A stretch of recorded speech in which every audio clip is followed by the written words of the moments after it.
गुनगुन बस सिर्फ 9 साल की थी, अपने पापा की परी। वो जो भी कहती वो रोहन के लिए पत्थर की लकीर। रोहन एक बाइक राइडर था। गुनगुन को भी वो तरह तरह के खेल दिखाया करता। माया बहुत बार कहती कि गुनगुन अभी तो छोटी बच्ची है, इसे ये सब मत दिखाओ। रोहन हमेशा माया की बात अनसुना कर देता। अब रोहन रोज गुनगुन को स्कूल छोड़ने जाता और फिर लेने माया चली जाती। गुनगुन अपने क्लास में सबसे कहती उसके पापा बेस्ट हैं। गुनगुन के दोस्त भी कहते हाँ हमें पता है। एक दिन रोहन को अपने काम पर जल्दी जाना था। उसने गुनगुन को कहा बेटा आज तुम्हें तुम्हारी माँ छोड़ देगी। क्यों? गुनगुन ने कहा आज से मुझे कुछ दिनों तक जल्दी जाना होगा। मैं एक शो करने वाला हूँ, मुझे उसकी तैयारी और प्रैक्टिस भी करनी होगी। शो? क्या बात है पापा, मैं चलूँ आपके साथ, मुझे भी देखना है, गुनगुन ने कहा। रोहन और गुनगुन की बात सुनकर माया भी रसोई घर से बाहर आकर बोली क्या हुआ, कैसा शो? जल्दी बताओ पापा, मुझे जानना है। मौत का कुआं, यह है मेरे शो का नाम। क्या मैं भी चलूँ पापा, मुझे देखना है। प्लीज पापा आने दो मुझे, प्लीज पापा। नहीं बेटा आज नहीं, फिर कभी। माया ने घबराते हुए रोहन का हाथ पकड़ लिया और बोली क्या इसमें खतरा है?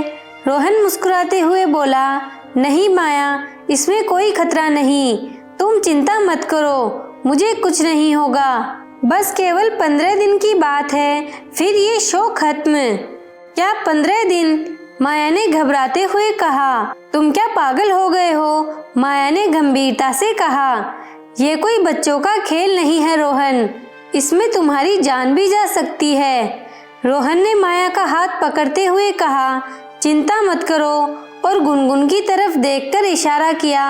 गुनगुन झट से माया से लिपट गई और बोली माँ चिंता मत करो, मेरे पापा सबसे बेस्ट हैं। फिर सब मुस्कुराने लगे।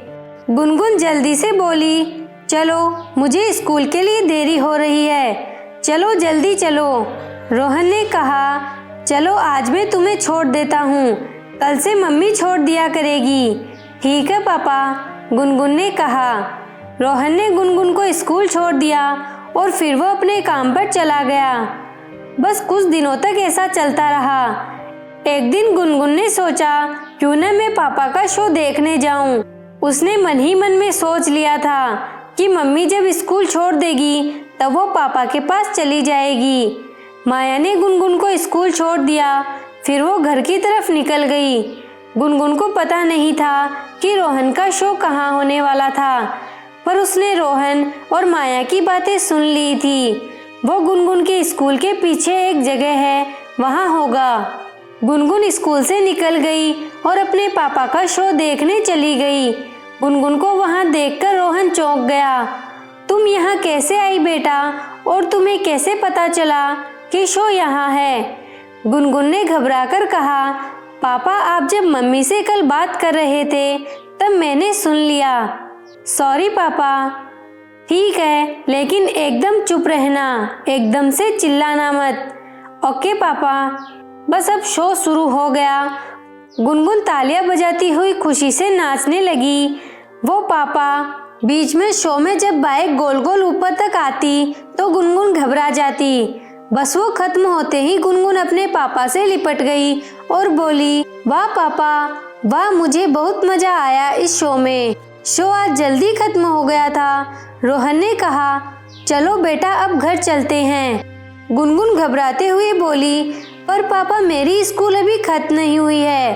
कोई बात नहीं, हम मम्मी को सब सच बता देंगे, और तुम तो हमारी लाडली हो, मम्मी कुछ नहीं कहेगी।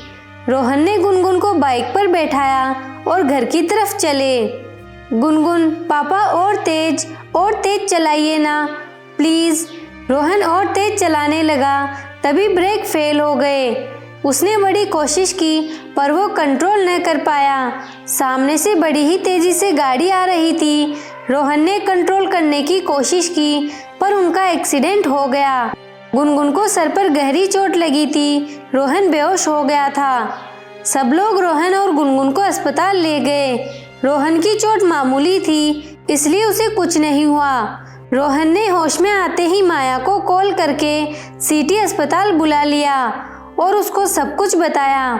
फिर माया के गले लगकर खूब रोने लगा और माफ़ी मांगने लगा। मुझे माफ़ कर दो, अब मैं ऐसा नहीं करूँगा। हमारी गुनगुन ठीक तो हो जाएगी ना? बड़ी ही हिम्मत जताते हुए माया ने अपने आंसू पोंछकर कहा, हाँ, हमारी गुनगुन ठीक हो जाएगी, तुम चिंता मत करो। इतना कहा तभी उसी समय डॉक्टर वहां आए। माया और रोहन की धड़कनें तेज हो रही थी। उन्होंने डॉक्टर से घबराकर दबे स्वर में कहा, गुनगुन कैसी है? डॉक्टर ने कहा, वो बिल्कुल ठीक है, आप उसे घर ले जा सकते हैं, अब खतरा टल गया है। बस दोनों ने डॉक्टर का शुक्रिया अदा किया और गुनगुन को रोते हुए गले लगाकर माथा चूमने लगे और कहा, अब से बाइक इतना तेज नहीं चलाऊंगा, मुझे माफ कर दो बेटा। और इस हादसे को भूलकर आगे बढ़ने लगे और ये सीख ली कि कभी भी बच्चों को सभी चीज़ों के लिए हाँ नहीं कहेंगे।